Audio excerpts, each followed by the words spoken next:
My vision of teaching and learning is to have a safe and inclusive environment that supports every student and their learning.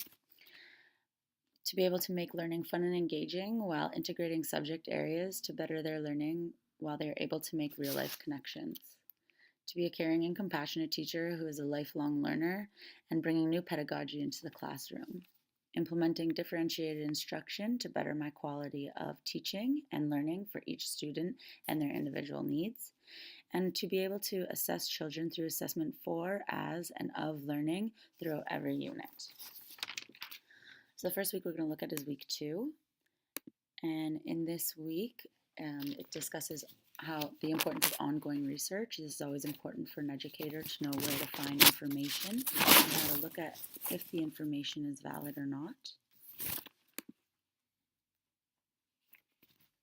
Week 4 discusses differentiated instruction, and I find that this is important for student success. Knowing our students, the way that they learn, and the level that they are at is critical for lesson planning and activities, and educators should allow students to be able to express themselves through different means, and it is essential for them to have options and manipulatives while completing tasks. Um, each student learns differently, and with differentiated instruction, this will help meet all of their needs. In week 5, this was more of a self-reflection, how I've changed as a teacher and a learner. And in this section, I talk about how self-reflection is important for an educator to know areas that you can improve on, areas you've done well, so you can make these changes. How educators should be ongoing learners, how we should make engaging lessons, and how we should embrace technology since this is a big part of our digital community that we do live in.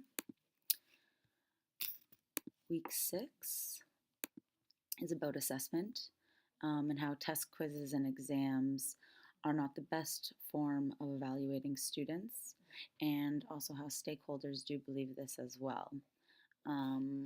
That's where assessment for learning, as learning, and of learning comes into play immensely, and this should be used throughout the year.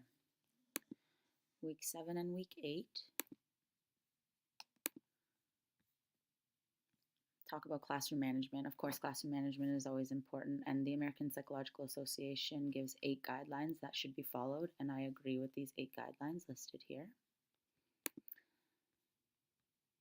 I think if those are followed, that we'll be able to run a nice, smooth classroom with respect.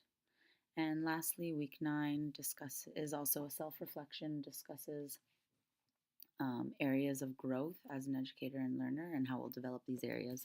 This is definitely based on my vision and me being able to express how I'll be able to go from a student to an educator within a classroom environment and to be able to implement what I feel is the best way to run a classroom to better every student.